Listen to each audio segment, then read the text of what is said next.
आणि व्याख्यानमालेचं सुंदर असं आयोजन इथली समितीने जयंती समितीने केलं आणि भरगतच्या असा 4 दिवसाचा व्याख्यानाचा कार्यक्रम आयोजित केला आणि आज त्या दिवशी पण मला संधी दिली आणि आज जयंतीच्या निमित्ताने पाखरे सरांनी आग्रह केला की अध्यक्ष तुम्ही बोला. डॉक्टर बाबासाहेब आंबेडकर हे फार मोठी व्यक्ती, त्या व्यक्तीला कशातही गणलं जात नाही एवढी मोठी ती व्यक्ती आहे.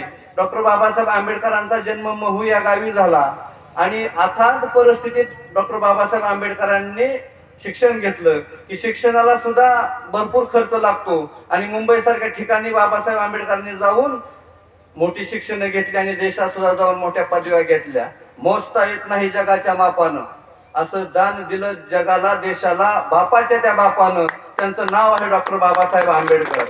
या देशाला झालेला डॉक्टर कशाचे डॉक्टर आहेत ते? या देशाला झालेला जातीवादाचा कॅन्सर डॉक्टर बाबासाहेब आंबेडकरांनी सरासर फाडला आणि या भारत भूमीला जातीयाच्या तिढ्यातून मुक्त केलं. हे असं रसायनाचं नाव आहे बाबासाहेब डॉक्टर आंबेडकर.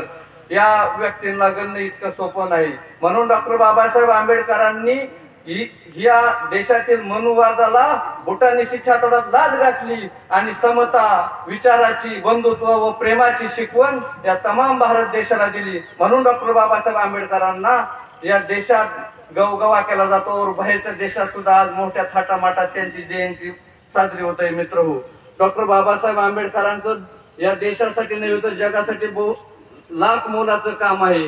त्यांनी चळवळीच्या माध्यमातून विचार घराघरात पेरले आणि नव पिढी तयार करून दिली आणि शिक्षण हे काय असतं हे त्यांनी या जगाला दाखवून दिलं. शिका, संघटित व संघर्ष करा हा बहुमोल संदेश त्यांनी या जगाला दिला आणि त्यांनी